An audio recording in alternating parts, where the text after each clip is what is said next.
رسول اللہ صلی اللہ علیہ وسلم کا ارشاد گرامی ہے، مشکات شریف کی روایت ہے، پیارے پیغمبر صلی اللہ علیہ وسلم نے ارشاد فرمایا کہ اللہ تبارک تعالیٰ کا ارشاد گرامی ہے، انا اللہ لا الہ الا انت، اللہ یہ فرما رہا میں وہ رب ہوں، میں وہ اللہ اور معبود ہوں، میرے سوا کوئی بھی بندگی کے لائق نہیں ہے۔ پھر ارشاد فرمایا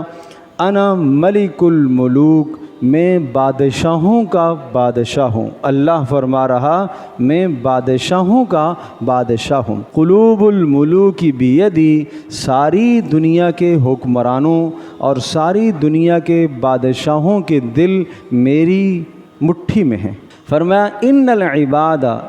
اگر بندے اذا اطاعونی، جب میری فرما برداری کریں گے، میری بات کو مان کر چلیں گے، تو فرمایا حولت قلوب ملوکہم علیہم بالرحمت والرأفت،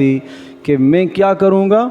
جب لوگ میری بات مان کر چلیں گے، میری اطاعت اور فرما برداری کریں گے، تو میں بادشاہوں کے دلوں کو لوگوں کے حق میں نرم کر دوں گا، اور لوگوں پر وہ مہربان ہوں گے اور لوگوں کے ساتھ نرمی والا رویہ اختیار کریں گے۔ اور پھر فرمایا وَإِنْهُمْ عَصَوْنِي، اگر لوگ میری نافرمانی کریں گے، اللہ فرما رہا کہ اگر لوگ میری نافرمانی کریں گے تو حولت قلوب ملوکہم علیہم بالنقمۃ والسخطۃ، تو میں کیا سزا دوں گا، میں بادشاہوں کے دلوں کو ان کی طرف سے رحمت کے دلوں کو پھیر دوں گا، اور میں ان کے دلوں میں غصہ اور غضب ڈال دوں گا، باہمی اختلافات میں مبتلا کر دوں گا، جس کے نتیجے میں لوگوں پر ظلم ہوگا، جس کے نتیجے میں عوام الناس پریشانیوں اور مصائب میں گر جائے گی۔ فرمایا جب تم ایسے حالات دیکھو، اس قسم کے حالات جب پاؤ کہ ظلم اور زیادتی کا دور چل رہا ہو، عدل و انصاف کا فقدان ہو، اللہ کی جانب سے رحمتوں کے دروازے بند ہو جائیں، تو پھر ارشاد فرمایا فلا تشتغلوا انفسکم بالدعاء علیہم، تم بادشاہوں کو